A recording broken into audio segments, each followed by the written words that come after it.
Test micro.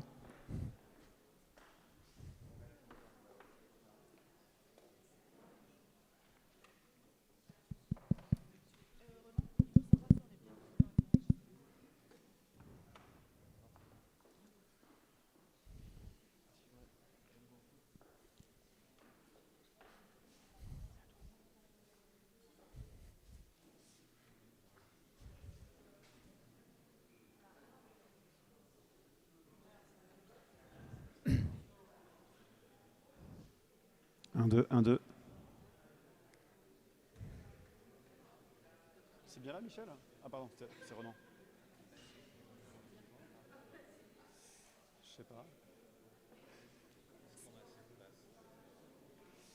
Attends, je vais... Bonjour.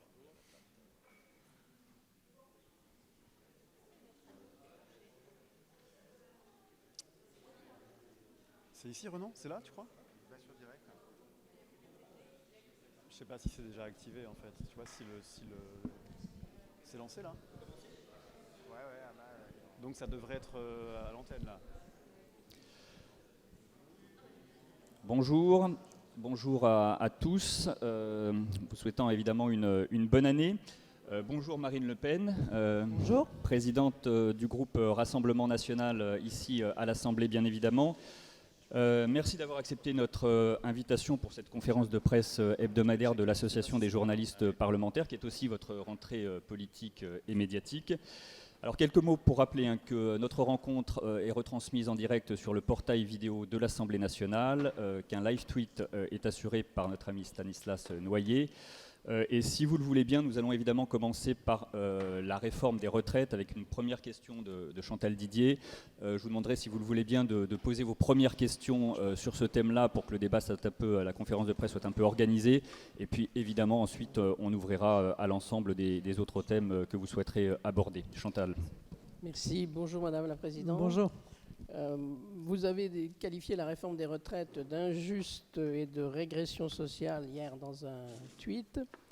En quoi cette réforme est-elle si injuste dans la mesure où voilà, il y a la revalorisation des petites retraites, la prise en considération des carrières hachées, enfin, etc. Quel est le point qui vous fait vraiment qualifier cette réforme d'injuste et de régression? En réalité, tous les points, c'est-à-dire si les Twitter nous autorisaient un peu plus de caractère, j'aurais aussi dit inutile en réalité. D'abord pour les mêmes raisons qui faisaient dire à Emmanuel Macron il y a 5 ans qu'il était profondément injuste de repousser l'âge de départ à la retraite. Parce qu'on se fonde, encore une fois, sur des projections qui sont par ailleurs critiquables. Personne ne les critique, mais je voudrais vous rappeler tout de même qu'il y a 5 ans, le corps indiquait qu'en 2022, nous aurions 3 milliards de déficit du régime des retraites. Nous sommes en excédent de plus de 3 milliards. Bon, donc il faut quand même rester très prudent sur les projections qui sont faites. Deuxièmement, parce que je crois qu'allonger l'âge de départ à la retraite, c'est faire fi d'éléments qui sont absolument essentiels pour l'équilibre de notre régime, au premier rang desquels la productivité. Sujet dont personne ne parle jamais. Je ne sais pas si c'est parce qu'il les trouve trop complexes. Il est pourtant assez simple. La productivité du travail stagne depuis l'arrivée d'Emmanuel Macron à la tête de notre pays. Alors qu'elle a augmenté de un peu plus de 5% dans l'OCDE. Or, qu'est-ce que veut dire cette stagnation de la productivité? Ça veut dire que les emplois qui ont été créés par Emmanuel Macron sont des emplois qui sont, comme on dit, ubérisés. Et des emplois ubérisés, ça ne crée pas de cotisation retraite. Vous voyez, à la différence d'emplois qui, précisément, permettent des gains de productivité et qui permettent donc l'augmentation des recettes. Parce qu'on parle beaucoup des dépenses en matière de retraite, on ne parle jamais des recettes. Alors moi, je pense qu'une des solutions pour l'avenir, c'est évidemment de travailler sur la productivité en France, et travailler sur la productivité, c'est en réalité réindustrialiser notre pays, car ce sont les emplois industriels qui créent une augmentation de la productivité. Je me permets de reprendre toujours cet exemple parce qu'il est important. Un chauffeur-livreur Deliveroo, il ne crée pas de productivité pour une raison très simple, enfin d'augmentation de la productivité pour une raison très simple, c'est qu'il ne peut pas pédaler à 200 km/h. Voyez, donc de toute façon, il n'y aura pas d'augmentation de la productivité avec l'ensemble de ces petits métiers. Donc c'est vraiment un choix politique qui est fait par Emmanuel Macron de délaisser en réalité tout ce qui concerne la réindustrialisation de notre pays et de voir, encore une fois, moi j'ai la courbe ici, hein, qui est vraiment très révélatrice, où la productivité de la France, alors vous avez sûrement des bons yeux, la productivité de la France qui est en rouge, vous voyez le décrochage, et ce décrochage, il intervient exactement lorsque Emmanuel Macron arrive au pouvoir. Deuxièmement, parce que la retraite, c'est un choix de société. Ce n'est pas seulement un problème budgétaire. C'est est-ce que l'on considère que l'on doit pouvoir, à l'issue d'une vie de travail, profiter en bonne santé, parce qu'on parle souvent de l'espérance de vie, mais moi, ce qui m'intéresse, c'est l'espérance de vie en bonne santé. Est-ce que l'on peut indéfiniment faire fi de la nécessité dans un pays civilisé qui est attaché au progrès social, de ces années de vie en bonne santé dont on peut profiter à la fin de sa vie de travail? Je ne le crois pas. Je crois que c'est un élément qui est un élément important et qui aujourd'hui est totalement balayé par le gouvernement. Enfin, elle est profondément injuste, cette réforme, parce qu'elle va obliger ceux qui ont démarré très tôt, en réalité, à cotiser beaucoup plus longtemps que ceux qui ont démarré dans la vie active tard.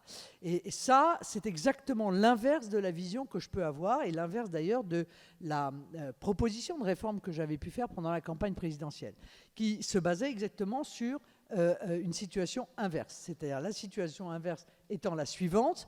Moi, je considérais qu'à partir du moment où on commençait à travailler avant 60 ans, on devait pouvoir partir avec 40 annuités à 60 ans, à 20 ans, à 40 ans, 40 annuités et 60 ans à la retraite. Et progressivement, du fait des 600 milliards d'euros de dettes qui ont été effectuées par Emmanuel Macron, eh bien, on arrivait à un maximum de 42 annuités et 62 ans pour partir avec, évidemment, une retraite pleine.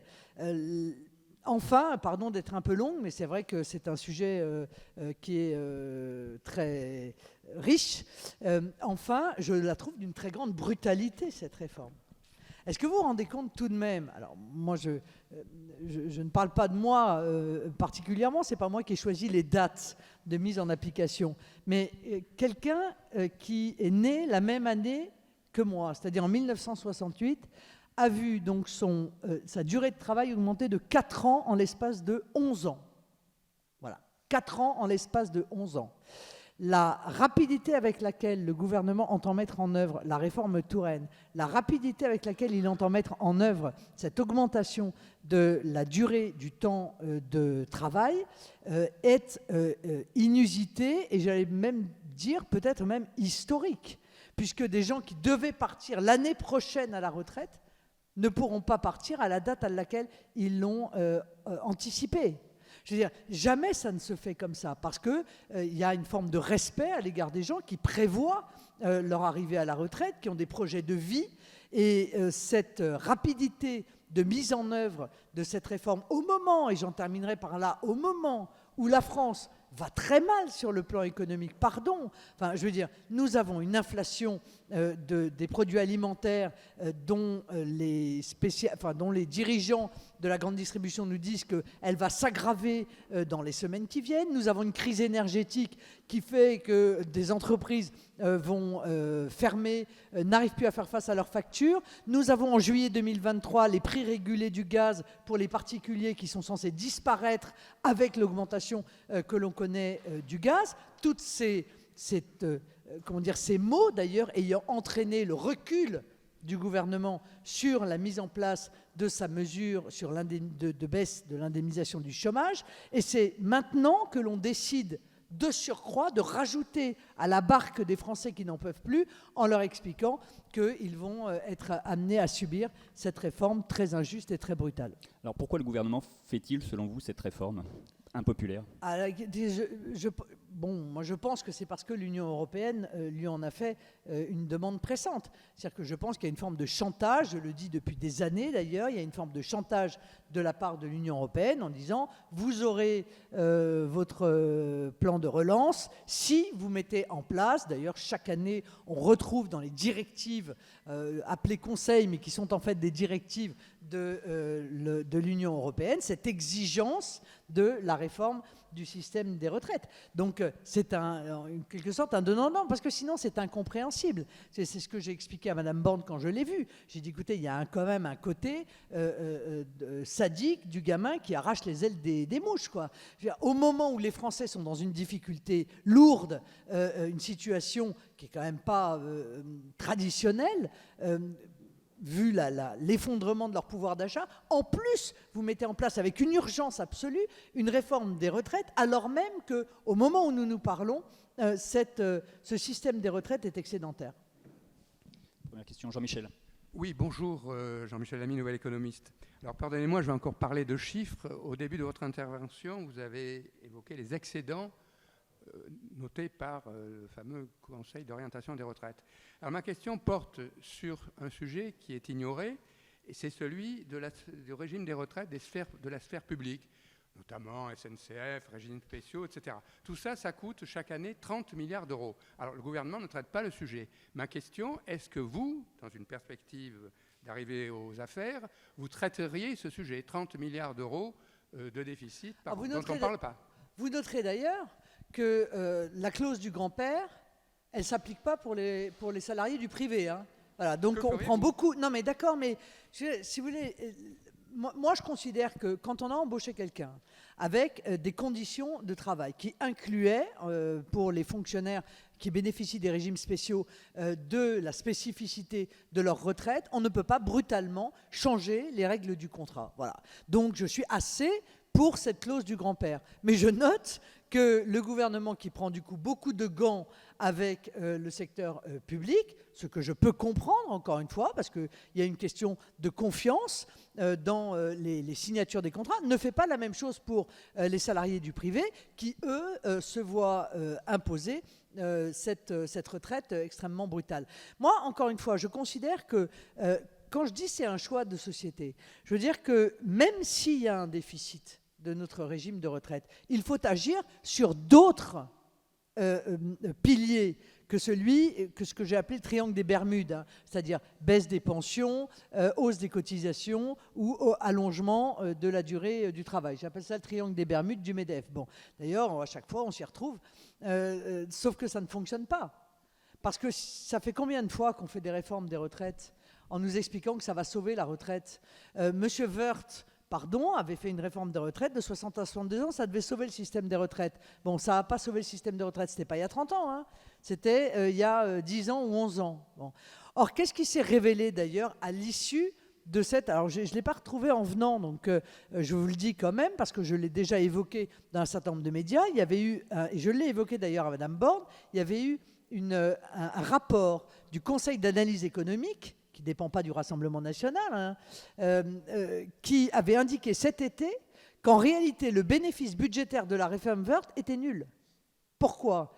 Parce qu'une part de plus en plus importante, au fur et à mesure que vous repoussez l'âge de départ à la retraite, vous avez de plus en plus de personnes qui se retrouvent en inactivité au moment du départ à la retraite.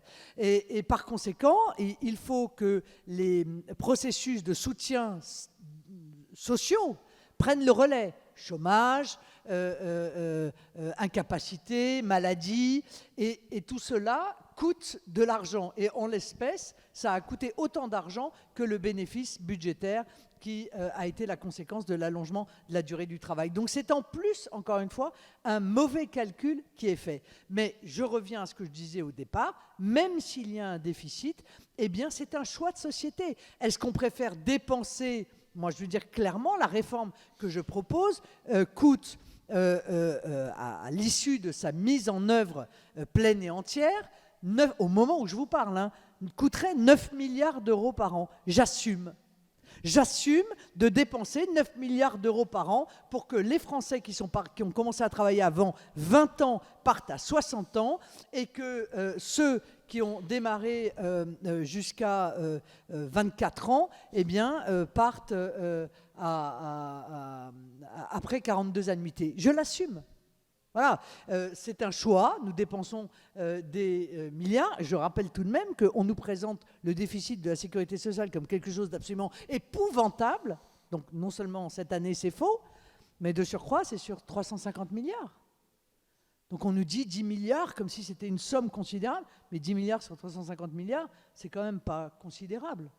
On ne peut pas dire que ça mette en péril notre système de retraite. Maintenant, il y a des amodiations à faire sur le temps moyen et sur le temps long, sur la natalité, parce que, désolé de rappeler que dans notre système par répartition, si on ne fait pas d'enfants, eh bien, au fur et à mesure, ça ne fonctionne pas, et sur la productivité, car un dernier chiffre avant de vous redonner la parole, je parle trop longuement, je le sais, mais en réalité, on nous dit, regardez, c'était terrible, avant, il y avait 2,7 ou 2,8 actifs pour un retraité. Maintenant, c'est épouvantable, il n'y en a plus que 1,7. Ça ne peut pas fonctionner. Ben si, ça fonctionne. Ça fonctionne parce que la productivité, parce que le 1,7, en réalité, a un taux de productivité qui est égal au 2,8 d'il y a des années 70. Vous voyez ? Vous dites que les scénarios du corps sont critiquables et par ailleurs je que... ne dis pas qu'ils sont critiquables, je dis qu'en l'espèce, si on reprend celui qui a été fait il y a 5 ans, il est faux. Ouais. Voilà, bon. Et que par ailleurs, il y a un choix de société à assumer qui permettrait à la France de rester avec un âge légal de départ à la retraite qui serait en deçà de la plupart des pays européens. Vous dites « j'assume la dépense ». Comment est-ce que vous la financez, au moins à court et moyen terme? Est-ce que vous laissez courir les déficits ou est-ce qu'il y a des mécanismes à mettre en place malgré tout pour... D'abord, permettez-moi de vous rappeler de la manière la plus claire que je ne prendrai aucune leçon de rigueur budgétaire de la part d'un gouvernement qui vient nous expliquer que le budget est à l'euro près alors qu'il y a 150 milliards de déficit, d'accord, pour le budget de cette année, qui a fait 600 milliards d'euros de déficit dans les 5 dernières années. Bon, déjà, numéro 1. Donc les leçons de compétences et les leçons de rigueur budgétaire, maintenant, stop. Ça, c'est la première des choses. Deuxièmement, nous avons fait toute une série de propositions pendant la présidentielle d'économie sur l'immigration notamment, sur la fraude notamment, sur la taxation des dividendes qui permettait très largement de couvrir les dépenses en attendant, encore une fois, une réindustrialisation qui permettrait de redresser notre productivité et donc de redresser les cotisations. Moi, ce que j'ai dit, et pendant la présidentielle, et je le redis aujourd'hui, c'est qu'en réalité, allonger l'âge de départ à la retraite, c'est un moyen de faire baisser les pensions. Voilà. Parce que plus personne quasiment n'arrivera à avoir une retraite pleine. Et donc, les gens seront obligés de partir avec une décote. Et c'est ça, évidemment, l'objectif à terme, c'est de faire baisser. C'est pas seulement d'avoir des gens qui cotisent plus longtemps. C'est pas ça. Derrière cette réforme, il y a en réalité la volonté d'obtenir le départ, en quelque sorte, forcé des gens compte tenu de leur âge, avec une décote et donc avec une baisse des pensions qui serait amenée à être versée. Oui, vous avez dit que vous alliez mener la bataille en tête des combattants. Est-ce que vous allez manifester derrière les syndicats unis? Mais dans une démocratie, mener la bataille, c'est mener la bataille dans les assemblées dans lesquelles on est élu. Que les syndicats qui n'ont pas d'autre capacité véritablement que celle de manifester manifestent, c'est tout à fait naturel. Ils sont dans leur rôle. Les partis politiques et qui ont des élus, leur rôle, c'est de mener le combat dans les instances démocratiques dans lesquelles les choix se font. Donc, je l'ai dit, je l'ai redit, vous le savez, l'ensemble des adhérents, des électeurs du Rassemblement national peuvent parfaitement demain, et c'est tout à fait leur droit et leur libre choix d'aller manifester dans la rue leur incompréhension, voire leur colère face à cette réforme des retraites. Mais nous, en tant que responsables politiques et en tant qu'élus, notre responsabilité, c'est de mener le combat à l'Assemblée nationale, mais c'est aussi de mener le combat du débat. Je vous rappelle que lors du référendum sur la Constitution européenne, on a démarré la campagne, il y avait, je crois, 62 ou 64% des gens qui étaient pour la Constitution européenne. Et puis, à l'arrivée, au vote, il y avait 53% qui étaient contre. Bon, qu'est-ce qui s'est passé entre-temps? Entre-temps, il y a eu un débat. Eh bien, il faut que chacun, je crois, prenne conscience des arguments qui vont être développés, qui vont être échangés pour que chaque Français soit conscient de l'inutilité de cette réforme, de la brutalité de cette réforme, de l'injustice de cette réforme pour ceux qui ont les travaux les plus durs, parce qu'en règle générale, ceux qui commencent avant 20 ans sont évidemment ceux qui ont les travaux les plus durs, et en réalité des objectifs de baisse annoncés des pensions qui sont la conséquence de cette réforme. Est-ce que vous envisagez de rechercher des amendements communs avec le NUPES, par exemple? Mais nous n'avons même pas besoin d'avoir des amendements communs. Nous, depuis juin, nous avons toujours tenu la même philosophie du combat politique. Nous ne défendons pas nos intérêts particuliers. Voilà. Ni d'image, ni médiatique. Ça veut dire quoi? Ça veut dire que nous avons choisi l'opposition constructive. Quand un amendement est bon, nous le votons, quel que soit le camp dont il émane. Et je crois que les statistiques, d'ailleurs, vous le démontrent. Quand une disposition ou un amendement est mauvais, nous nous y opposons. Et lorsqu'un texte peut être amendé pour être moins nocif ou être meilleur, eh bien, nous amendons. Voilà ce que nous faisons. Alors, je sais que nous sommes les seuls à le faire. Et les statistiques, là encore, le disent, nous sommes confrontés à des groupes qui ont un fonctionnement extrêmement sectaire. Ils votent leur propre texte et ils votent dans des conditions extrêmement minimes les amendements des autres. Ça n'est pas notre philosophie. J'ai d'ailleurs appris, je ne sais pas si c'est vrai ou pas, je me suis laissé dire que, par exemple, la France insoumise entendrait ne pas venir lors de la niche parlementaire du Rassemblement national. Quand je vois que ces gens osent donner des leçons de démocratie aux autres, c'est tout de même à mourir de rire. Voilà des gens qui, parce que c'est une journée qui est consacrée à la niche Rassemblement national, ne vont pas siéger à l'Assemblée, alors qu'on va parler augmentation des salaires, alors qu'on va parler ZFE, alors qu'on va parler présence des députés dans les EHPAD. Bon, eh bien, ça en dit très long sur la manière dont, en réalité, ces gens ne défendent pas l'intérêt des Français, mais défendent leurs propres intérêts politiciens. Comment est-ce que vous allez vous opposer en termes de stratégie? Est-ce que vous utiliserez tous les moyens de procédure possibles, sachant que si tant est que certains groupes veuillent faire de l'obstruction, elle ne pourra durer qu'un temps en raison du véhicule législatif prévu par le gouvernement, un projet de loi de financement rectificatif de la sécurité sociale, ce qui veut dire que le débat sera limité pour des raisons constitutionnelles. On voit par ailleurs se profiler un accord avec les Républicains. Est-ce que vous vous opposerez jusqu'au bout? Est-ce que vous envisagez une forme ou une autre d'obstruction au moins le temps que durera le débat? Ou est-ce que vous considérez d'ores et déjà que cette réforme a somme toute d'assez grandes chances de passer et que si tant est que les Français ne soient pas convaincus au terme des débats parlementaires, finalement la facture se paiera plus tard dans les urnes? Alors, d'abord, nous avons fait le choix de ne pas faire d'obstruction. Voilà, nous ne faisons pas d'obstruction, nous considérons que ce n'est pas un fonctionnement normal de l'Assemblée nationale et en l'espèce, ça ne servira en plus strictement à rien. Voilà, on le sait d'avance que l'annonce de la France insoumise de 75 000 amendements ne servira strictement à rien. Tout cela était évidemment prévisible. Bon. Et donc, nous ne ferons pas d'obstruction. Nous n'en avons jamais fait, d'ailleurs, jusqu'à présent. Il n'y a pas de raison que nous en fassions. En revanche, on combattra avec les armes que nous donne la démocratie. C'est toujours la même chose. Et nous sommes très attachés à la démocratie. Et donc, nous combattrons avec les armes que nous donne la démocratie jusqu'au bout, s'il le faut. Et si, comme c'est prévisible, eh bien, le débat s'arrête pour des raisons de choix du véhicule législatif, eh bien, nous appellerons évidemment les Français qui sont victimes de cette réforme à faire en sorte que cette réforme puisse être réformée. Oui, pardon, bonjour.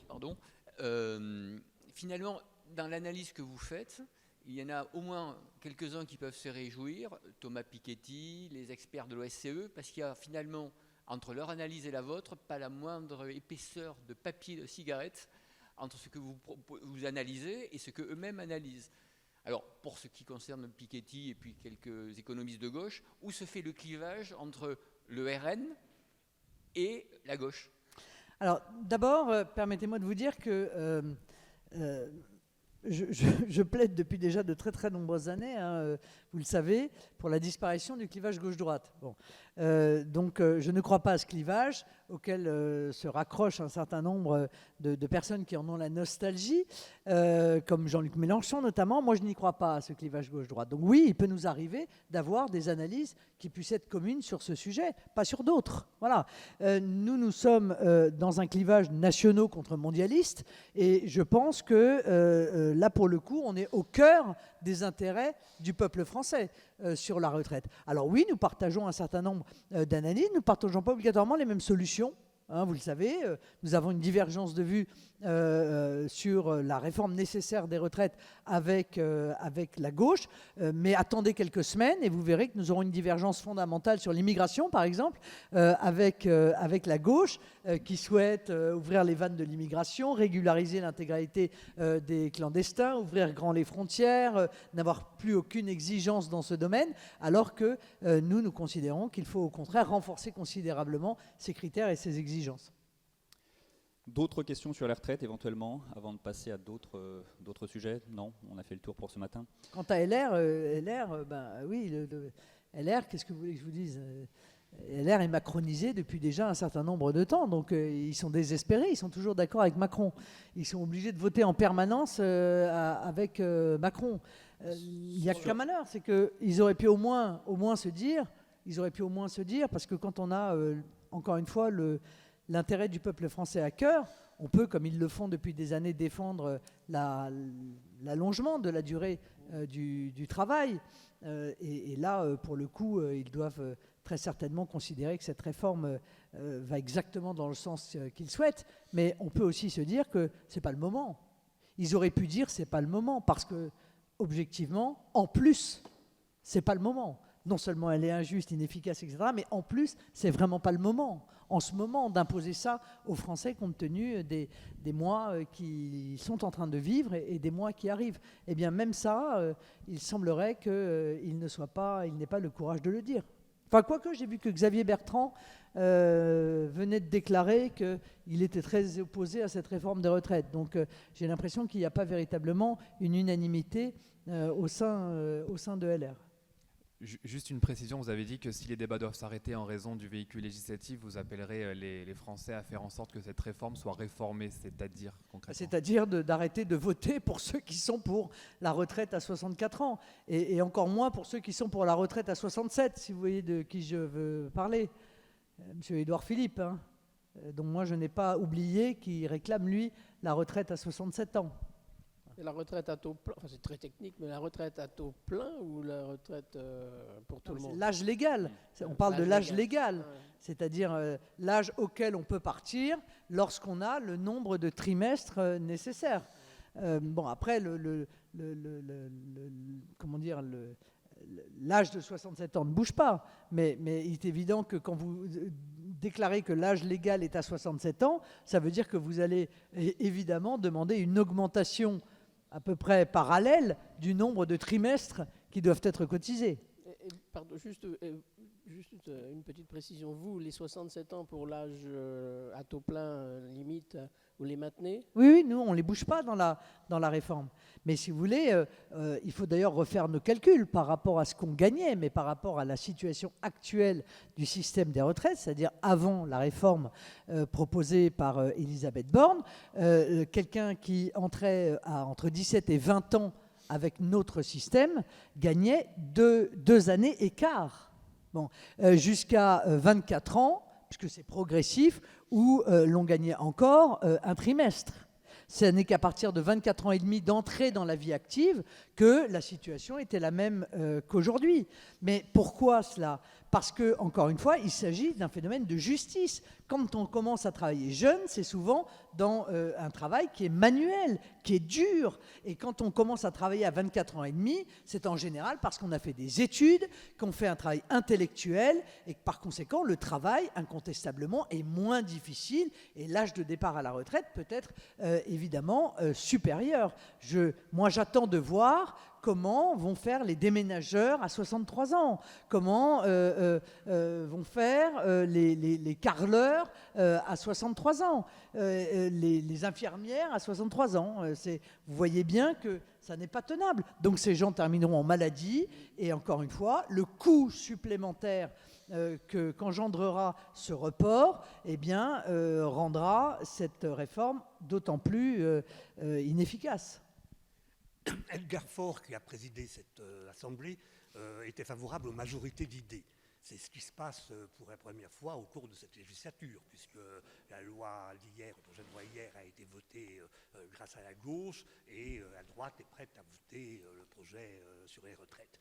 J'imagine que ces majorités d'idées, si j'ai bien compris votre raisonnement, vous y êtes favorable, vous y êtes plutôt favorable. Et est-ce que pour aller dans ce sens-là, la représentation proportionnelle n'est pas une condition indispensable? C'est ce que où en est-on? Où en est-on? C'est dans votre niche? Oui, mais c'est ce que nous réclamons depuis des décennies, pour le coup. Bon, vous le savez bien.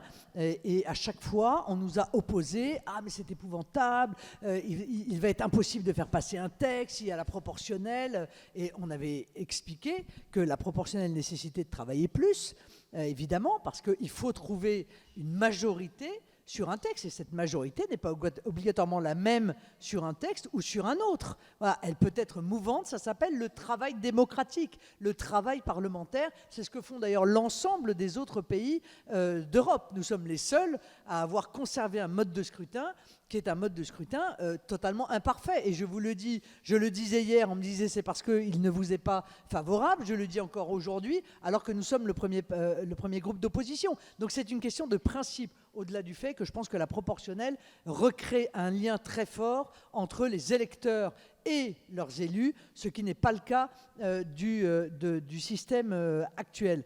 Et donc c'est la raison aussi pour laquelle nous avons dans notre niche, nous reposons la question de la proportionnelle, qui avait, je crois, un temps été défendue d'ailleurs également par Jean-Luc Mélenchon, me semble-t-il. Alors effectivement, vous l'évoquiez, demain, ce sera la journée de votre niche parlementaire, journée d'initiative parlementaire. Qu'est-ce que vous en attendez alors que les 7 textes que vous avez présentés, que vous présentez dans le cadre de cette journée ont été rejetés en commission? Il y a d'ailleurs un texte qui touche aux questions de proportionnel notamment, sur la revivification des rapports politiques entre les Français et les institutions. Vous proposez aussi d'inciter les entreprises à augmenter les salaires nets de 10%, la suppression des zones à faible émission de mobilité. Ce que j'appelle les zones à forte exclusion. Ouais. Qu'est-ce que vous attendez de cette journée d'initiative parlementaire, alors qu'a priori on va parler d'abord un peu technique parlementaire. Bon, je ne suis pas mécontente que les textes aient été rejetés en commission. Je vais vous dire pourquoi, parce qu'il n'y a rien de pire que de voir un texte arriver en plénière totalement dénaturé par rapport à celui que vous souhaitez faire voter et sur lequel vous voulez qu'on discute. Bon, ça c'est pour la petite...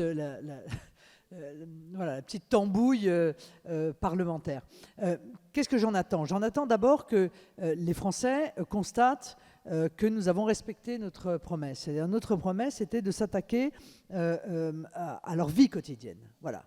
De proposer des textes concrets, pas des textes idéologiques pour se faire plaisir, des textes concrets pour améliorer leur vie quotidienne. Et l'intégralité des textes que nous proposons vise à améliorer la vie quotidienne des Français, des salariés, des personnes âgées en EHPAD ou des enfants placés, puisque vous savez qu'il y a également un texte qui vise à autoriser la visite des parlementaires dans les EHPAD et dans les lieux voilà, exactement, médico-sociaux sur le même fondement que la visite des prisons. Voilà, c'est-à-dire sans prévenir, sans qu'on puisse en être empêché. Il y a évidemment l'interdiction des zones à forte exclusion, qui est en réalité une mesure anti-pauvre absolument épouvantable, dont j'ai vu également qu'un certain nombre de groupes semblaient ne pas leur trouver que des qualités. Donc j'attends qu'il soit voté. J'attends que les gens qui viennent sur les plateaux défendre la même chose que ce que proposent ces textes, eh bien, votent ces textes. Alors, est-ce que c'est ce que j'attends? Est-ce que c'est ce qui se passera? Je ne le pense pas, puisque j'ai vu, encore une fois, un certain nombre de partis, notamment de gauche, pas seulement d'ailleurs, avoir un comportement totalement sectaire.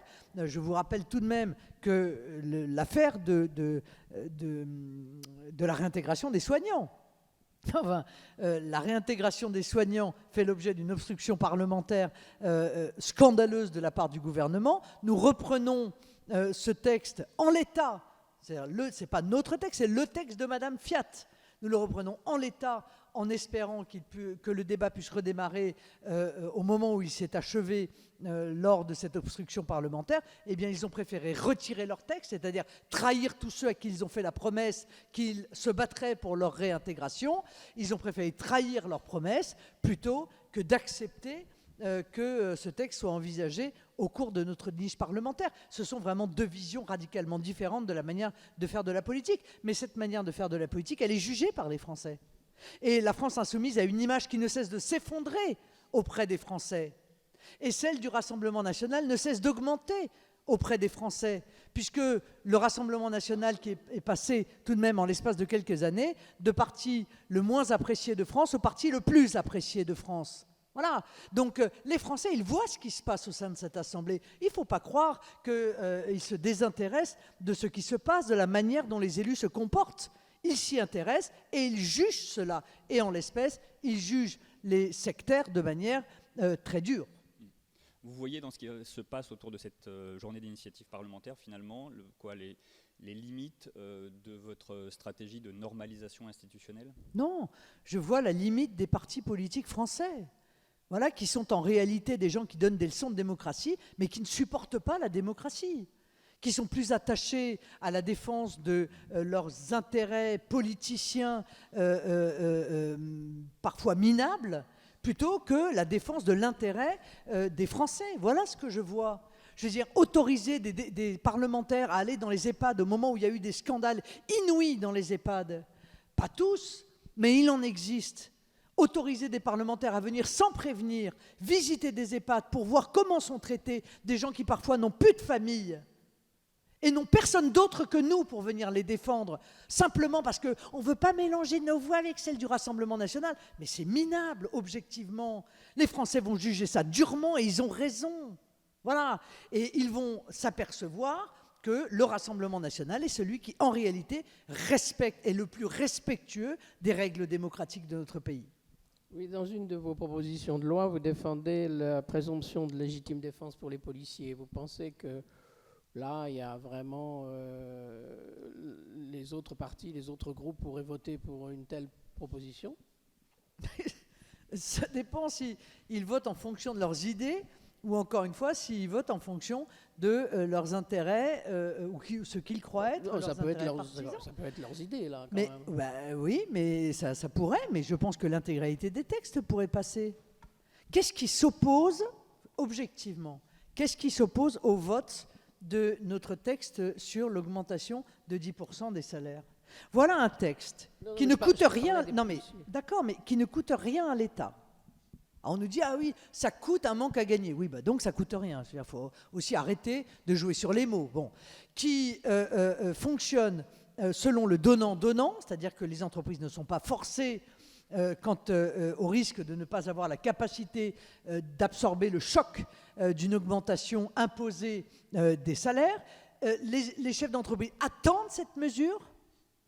Elle ne coûte rien à l'État et elle permet à des salariés français d'envisager jusqu'à 3 fois et demi le SMIC, c'est-à-dire incluant les classes moyennes, ce qui n'est pas le cas pour le SMIC, incluant les classes moyennes, de pouvoir bénéficier d'un salaire augmenté de 10%. Qui peut être contre ça ?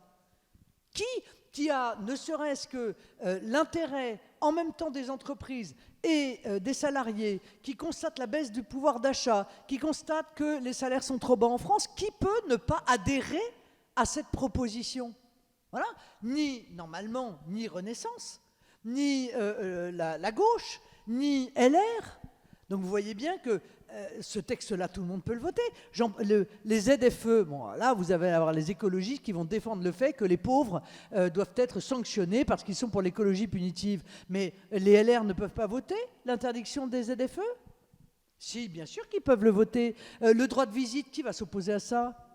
Qui va s'opposer à la possibilité pour les parlementaires d'aller vérifier les conditions de vie des personnes âgées, souvent dépendantes dans les EHPAD, ou des enfants qui n'ont plus personne d'autre, eux, non plus que nous, en réalité, pour pouvoir contrôler la manière dont ils vivent dans les services médico-sociaux? Personne. Vous voyez? Donc en réalité, tous ces textes-là pourraient objectivement faire l'objet d'un vote qui permettrait aux Français de voir leurs conditions de vie quotidienne largement améliorées. Jacques Hébert, indépendant. Je rebondis sur ce que vous avez dit tout à l'heure. Le Rassemblement national est devenu le parti le plus populaire chez les Français. Un peu de politique fiction, et en politique, la fiction peut devenir la réalité.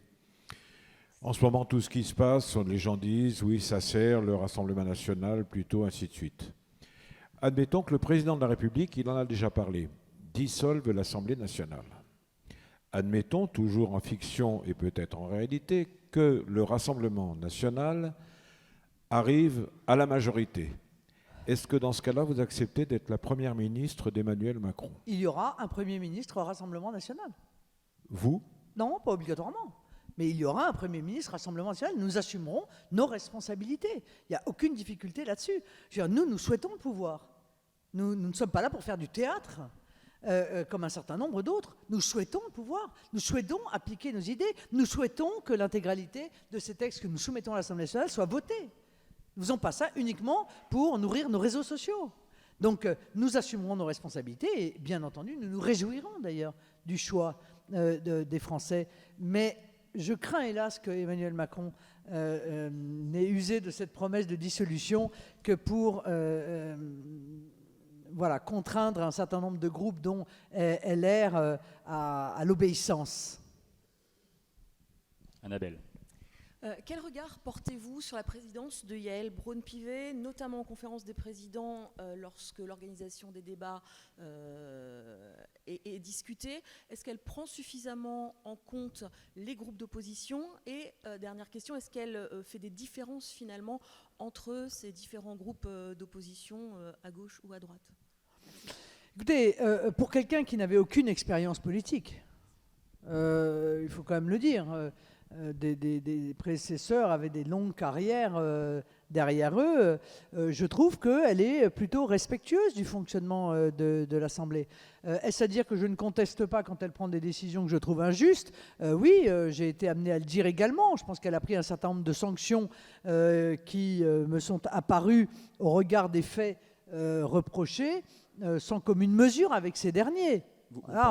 Créant peut-être un précédent problématique. Je n'ai pas été la seule d'ailleurs autour de la table de la conférence des présidents à soulever comme difficulté.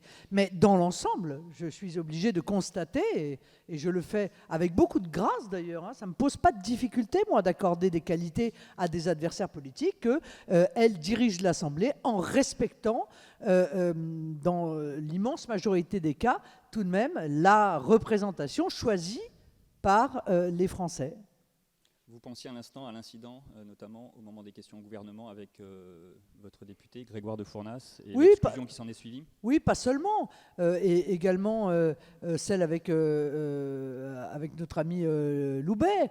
Je pense qu'on a le droit, on a une liberté de parole. Et j'ai rappelé à Mme Braun-Pivet qu'on ne pouvait pas avoir une liberté de parole moins importante au sein de l'hémicycle qu'à l'extérieur. Or, il y a des sanctions qui sont tombées pour des propos qui sont des propos qu'on tient tous les jours devant vous et qui jamais ne pourraient faire l'objet de la moindre poursuite devant un tribunal. Donc ce qu'on a le droit de dire devant vous, on n'aurait pas le droit de le dire dans l'hémicycle. C'est assez paradoxal, puisque dans l'hémicycle, il existe justement une impunité de parole, justement pour préserver la liberté totale d'expression des députés au sein de l'hémicycle. Au passage, j'ai également rappelé à la présidente Braun-Pivet que si on n'avait pas le droit d'avoir des propos durs à l'égard des ministres, alors il fallait demander aux ministres de ne pas insulter copieusement les députés. Ça pourrait être aussi quelque chose qui pourrait être fait. Donc je ne dis pas que c'est parfait, personne d'ailleurs n'est parfait, mais il faut admettre que dans la manière dont elle a pris en compte l'ensemble des groupes de cette Assemblée nationale, elle est plutôt respectueuse du fonctionnement démocratique de cette Assemblée. À l'occasion de l'exclusion de Grégoire de Fournas, est-ce que vous avez, on sait qu'au début de la législature, vous aviez demandé aux députés de votre groupe de faire attention à leur façon, à l'image du groupe au sein de l'Assemblée nationale. Est-ce que vous avez rappelé des consignes de prudence? Je crois que j'ai pas eu besoin pour le coup. Je peux dire que tout le monde a pris la leçon de la prudence là, à l'occasion de cette interpellation qui, je l'ai dit d'ailleurs, était maladroite. La preuve d'ailleurs, elle était maladroite. La preuve, c'est qu'elle a été entendue de façon dénaturée par un certain nombre et utilisée de manière scandaleuse par un certain nombre d'autres opposants. Mais il n'en demeure pas moins que le propos qui a été tenu n'était pas un propos qui justifiait une sanction.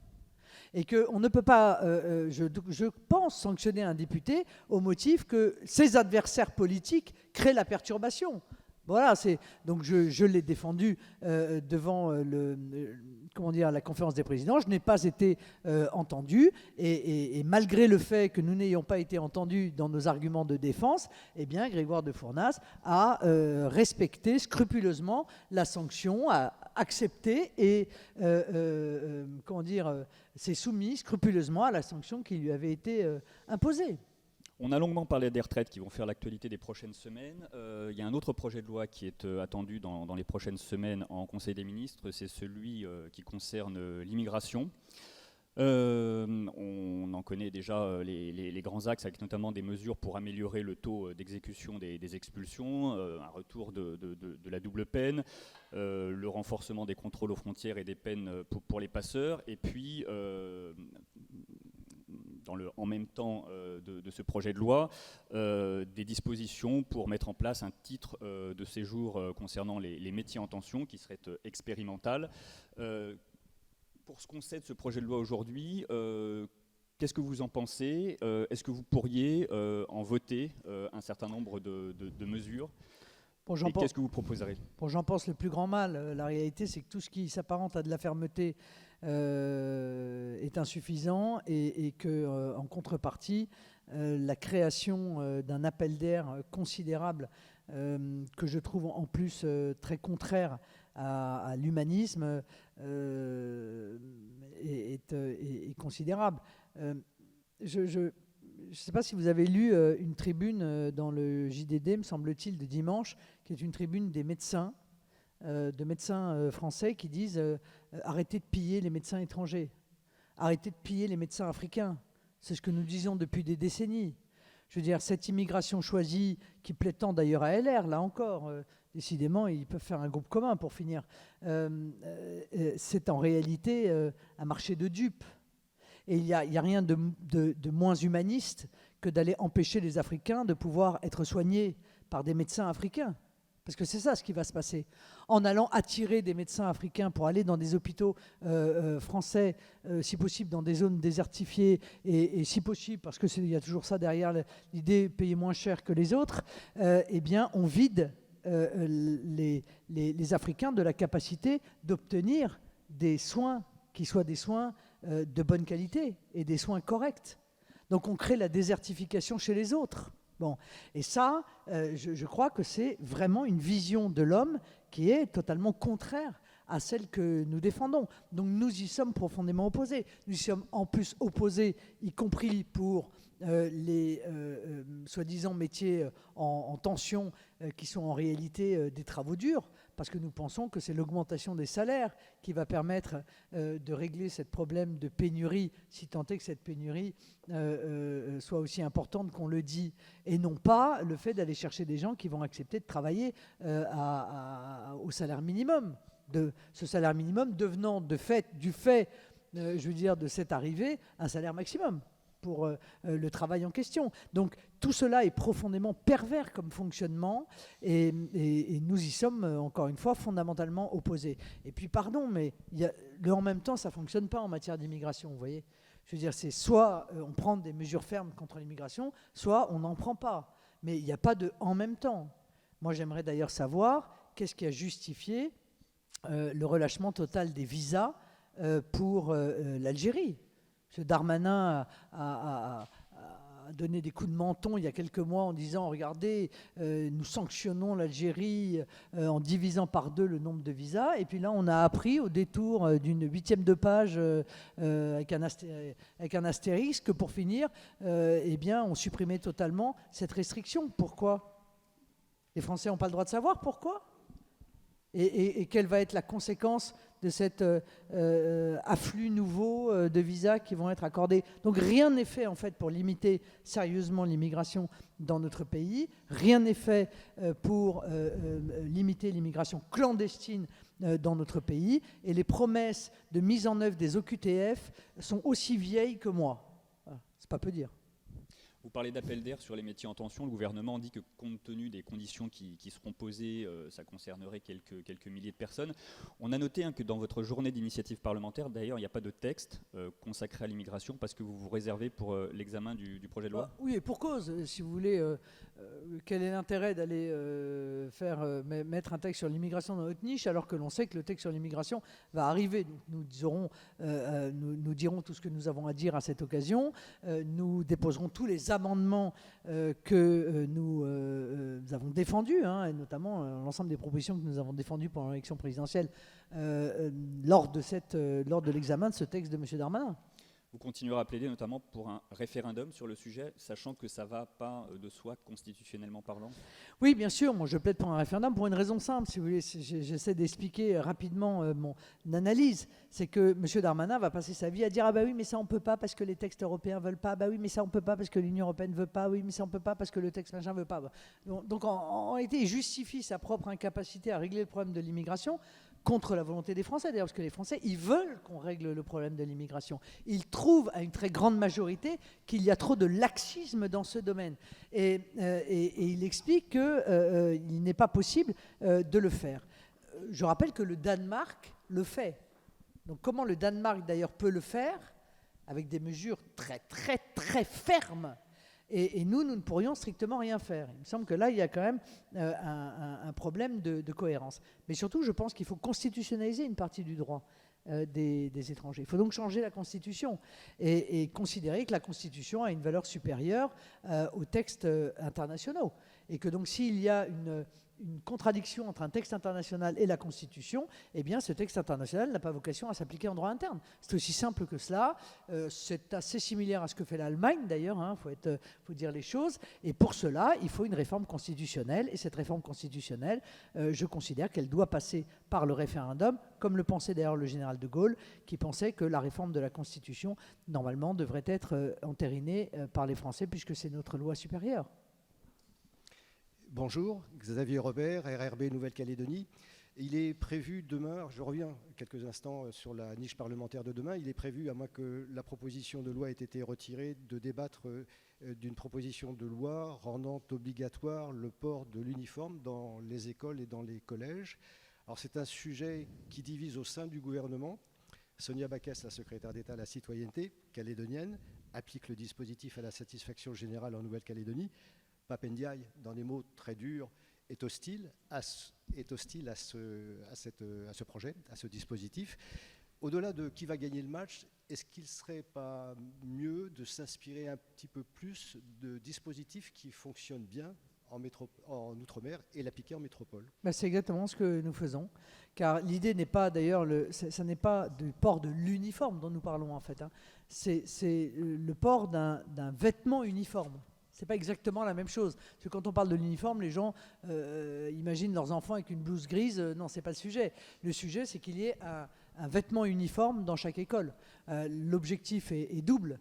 L'objectif est de réimpulser à l'intérieur de l'école la diminution drastique des différences sociales entre les enfants, pour que les différences sociales ne soient pas un sujet à l'école, et notamment un sujet d'affichage, et on sait que c'est le cas par l'intermédiaire des marques, etc.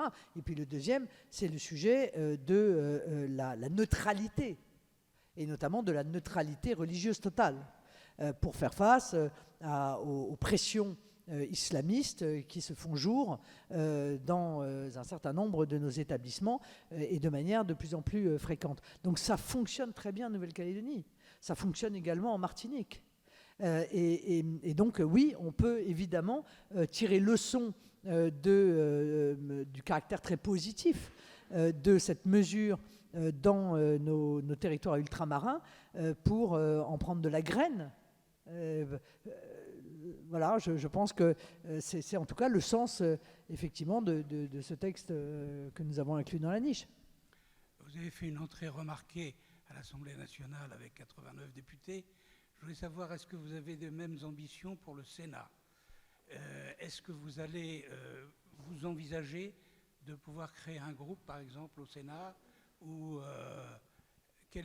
bon, enfin, la situation est quand même extrêmement... Vous comprenez bien que je comprends votre question, mais la situation est extrêmement différente. Le mode de scrutin est fondamentalement différent et il est vrai que l'obtention d'élus au Sénat, on peut d'ailleurs discuter de cette problématique, mais est beaucoup plus complexe parce qu'il n'intervient pas par un vote direct des électeurs. Il intervient par des grands élus. Et donc, en règle générale, il faut déjà avoir développé assez massivement une implantation locale pour pouvoir espérer obtenir des élus. N'en demeure pas moins que je pense que nous avons la capacité d'avoir des sénateurs lors des prochaines élections.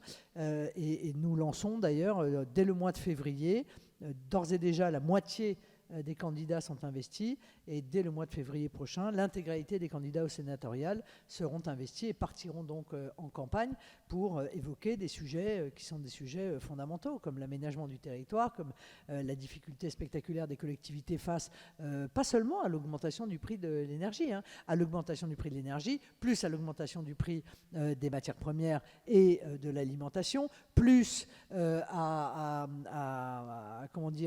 au choc de l'augmentation du point d'indice. Voilà, il y a comme ça toute une série d'événements qui rendent la vie des collectivités très compliquée. Et puis la disparition aussi de leur fiscalité propre. Voilà. Ce sont des sujets dont nos candidats, évidemment, vont discuter avec les maires des communes, au-delà des problématiques d'immigration, d'installation de migrants, de désertification, de disparition des services publics, etc., etc. Est-ce que Jordan Bardella fera un bon candidat pour 2027 ou est-ce que c'est trop tôt ? Oh bah, de toute façon, c'est trop tôt. Non, c'est trop tôt pour lui, je veux dire. Ah non, pardon, c'est trop tôt d'en parler, c'est trop tôt de l'évoquer. Je pense qu'on s'attachera à envisager les conditions dans lesquelles vont se dérouler ces élections, pas avant, un an avant l'élection en question. Voilà, moi je pense que l'âge n'est pas un critère d'exclusion. Voilà, je l'ai toujours pensé, et si j'avais pensé différemment, je ne lui aurais pas confié, lorsque j'ai quitté la présidence du Rassemblement national, la présidence intérimaire. Et je ne lui aurais pas confié non plus la tête de liste aux européennes. Donc je crois qu'il n'y a pas de critère d'irriment d'âge, ni dans un sens, ni dans l'autre d'ailleurs. Vous voyez, donc... Bon. Vous avez toujours parlé de votre engagement politique, et notamment à une campagne présidentielle, comme d'un sacrifice. Est-ce que vous avez envie de repartir pour 4 ans de sacrifice, voire davantage si, d'aventure, vous gagnez en... Oui, bien sûr, c'est un sacrifice. Mais quel sacrifice je ne ferai pas pour les Français et pour la France? Voilà, c'est ça la vraie question. C'est est-ce qu'il y a encore des dirigeants politiques dans notre pays qui sont prêts à se sacrifier éventuellement, oui, pour appliquer leurs idées parce qu'ils pensent que, et c'est mon cas, nos idées sont bonnes pour les Français et bonnes pour le pays et que notre pays va de plus en plus mal. Enfin, je veux dire, moi, je ne suis pas particulièrement décliniste, je suis quelqu'un d'une nature plutôt optimiste. Donc je pense que les choses peuvent grandement s'améliorer. Je ne pense pas qu'il y ait de fatalité. Tout ce que nous vivons aujourd'hui est la conséquence d'erreurs politiques majeures. Et franchement, pour le coup, l'énergie en est la démonstration flagrante. Ce sont des erreurs politiques majeures qui ont entraîné la situation dans laquelle nous sommes aujourd'hui. Donc on peut très largement améliorer la situation de notre pays, améliorer la situation de notre souveraineté, améliorer la situation de notre sécurité, de notre prospérité et de la prospérité du peuple français. Il faut que quelqu'un s'y colle. Puisque vous parlez des énergies, votre groupe a voté contre le texte sur les énergies renouvelables hier. Est-ce que vous envisagez un vote différent sur le projet de loi consacré au nucléaire ? Ah bah ça n'a rien à voir. Je pense qu'on a abandonné le nucléaire. On l'a abandonné encore une fois pour des considérations bassement électoralistes. Pour récupérer 1 ou 2 points des Verts, ils ont bradé un des avantages compétitifs majeurs de notre pays. Pardon, on parlait tout à l'heure de politique fiction. Moi, je vais en faire aussi un peu. Imaginons qu'on soit dans la situation dans laquelle la France était il y a une quinzaine d'années, c'est-à-dire avec une production électrique qui permettait de produire de l'électricité à 42 € mégawattheure, avec les prix quasiment les plus bas d'Europe concernant pour l'énergie. Eh bien, au moment où nous parlons aujourd'hui dans la crise énergétique que vit l'Europe, eh bien, nous serions massivement en train de réindustrialiser le pays. Massivement. Ce n'est pas seulement des entreprises françaises qui reviendraient sur le territoire national, ce sont des entreprises étrangères qui viendraient s'installer sur le territoire français pour bénéficier de cet avantage compétitif que nous avons, que des générations en réalité ont construit avant nous. Donc vous imaginez qu'à chaque fois, je veux dire que nous avons quelque chose qui est positif, nous avons des gens qui sont à la tête du pays et qui ruinent, détruisent un avantage majeur pour la France. C'est impardonnable. Je suis désolé de dire que les erreurs qui ont été commises ne sont pas seulement des erreurs, ce sont des fautes impardonnables pour des dirigeants. Et nous nous retrouvons donc dans cette situation où nous sommes autant, si ce n'est plus, impactés par la crise énergétique en Europe, alors même que nous pourrions être les champions européens de la réindustrialisation et de l'attractivité industrielle. Enfin bon, bref. Oui, Madame Le Pen, je voulais avoir votre réaction sur le retour ce matin à l'Assemblée sur la pointe des pieds d'Adrien Quatennens. Que vous dire de plus? J'ai considéré que Adrien Quatennens, si vraiment il voulait revenir, non pas en catimini, mais après tout la tête haute à l'Assemblée nationale, il devrait démissionner et se faire réélire. Éventuellement. Après tout, c'est aux électeurs d'avoir le dernier mot dans cette circonstance. Mais au-delà du cas Adrien Quatennens, ce qui est spectaculaire, c'est l'hypocrisie absolument totale de la France insoumise. Enfin, je veux dire, une hypocrisie totale. Voilà des gens qui se présentent comme des parangons de vertu, comme des défenseurs du droit des femmes, de la lutte, des héros de la lutte contre la violence faite aux femmes. Et là, ils sont en train de justifier qu'il va être en réalité mis à l'écart pendant 4 mois du groupe, c'est-à-dire condamné à faire le tour du bureau de Mme Panot à cloche-pied, quoi. Voilà. Donc voilà, je pense que c'est ça qui est le plus intéressant. Si vous voulez, en analyse politique, ce qui est plus intéressant, c'est l'hypocrisie de la France insoumise qui a été révélée au grand jour lors de cette affaire Quatennens que le cas particulier de M. Quatennens. Oui, Madame Le Pen, je reviens juste sur ce que vous disiez sur la présidentielle et la notion de sacrifice. Est-ce que le travail que vous faites comme chef de groupe actuellement est une forme de sacrifice ou est-ce qu'au contraire vous y prenez un certain plaisir ou une forme de gourmandise Non, mais quand on parle de sacrifice, on sait de quoi on parle. Si vous voulez, c'est que la question était la 4e présidentielle. Bon, c'est vrai, la première, la deuxième, la troisième, ce serait donc la 4e présidentielle. Mais moi, ça ne me pose pas de problème. Je veux dire, faire fi de ma vie personnelle, faire fi de ma vie privée, faire fi de ma vie amicale, de ma vie familiale pour défendre les Français, c'est vrai, c'est un sacrifice, mais ce sacrifice, il m'est doux. Vous avez vu, il y a une statue qui est dans la salle des conférences et qui dit, alors je traduis un peu en français actuel plutôt qu'en vieux français, l'immense amour que je porte à la France m'a toujours tout rendu facile. Bon, voilà. Mais non, mais moi je prends beaucoup de plaisir, je vous l'ai dit déjà, vous m'avez posé la même question hier. Non, mais on s'aime bien, tous les deux, on aime bien se répéter la même chose. Ouais. Je prends beaucoup de plaisir à ce que j'appelle la politique appliquée. Voilà, pendant de nombreuses années, nous avons été privés d'élus, privés de présence significative à l'Assemblée nationale.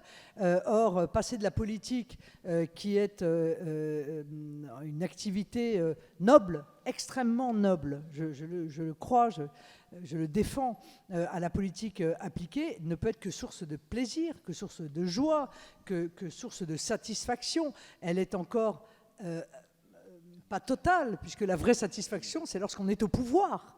Voilà. Et qu'on ne fait pas seulement de la politique appliquée, on applique la politique. Vous voyez. Donc je resterai frustré tant que nous ne serons pas au pouvoir en capacité d'appliquer véritablement les idées que nous défendons. Oui. Deux dernières questions peut-être rapidement. Bonjour Madame Le Pen. Petite question en rapport avec Adrien Quatennens.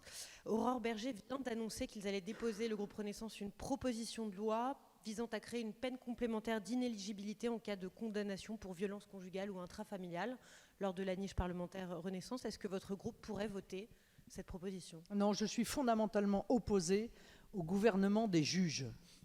Voilà. Je pense que ce n'est pas aux juges de décider qui a le droit ou qui n'a pas le droit de siéger après avoir été élu par les Français. Ça, c'est un principe. Voilà. Je considère que c'est un principe qui est un principe important à mes yeux, de séparation des pouvoirs. L'idée qui avait déjà été d'ailleurs défendue par un certain nombre de responsables politiques que, par exemple, tout élu qui serait condamné à n'importe quoi d'ailleurs serait inéligible, est une idée absolument délétère. Voilà, parce que ça revient à donner aux juges la possibilité de décider qui est élu et qui n'est pas élu. Eh bien, moi, je défends le droit des Français à décider qui est élu et qui n'est pas élu. Bonjour, je voulais avoir votre sentiment sur l'article du Canard enchaîné qui évoque un élu RN des Pyrénées-Orientales qui aurait posé avec une arme et qui braquerait une silhouette d'Emmanuel Macron. Je voulais avoir votre sentiment là-dessus. C'est dans le Canard enchaîné de ce matin.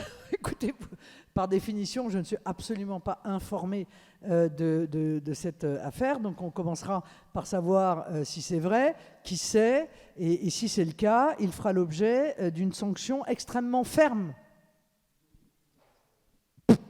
Inconnu au bataillon. Donc ça doit être un élu très très peu connu quand même. Peut-être un conseiller municipal Le suppléant de Louis Alliot au conseil départemental? Ben, c'est pas possible. C'est pas possible.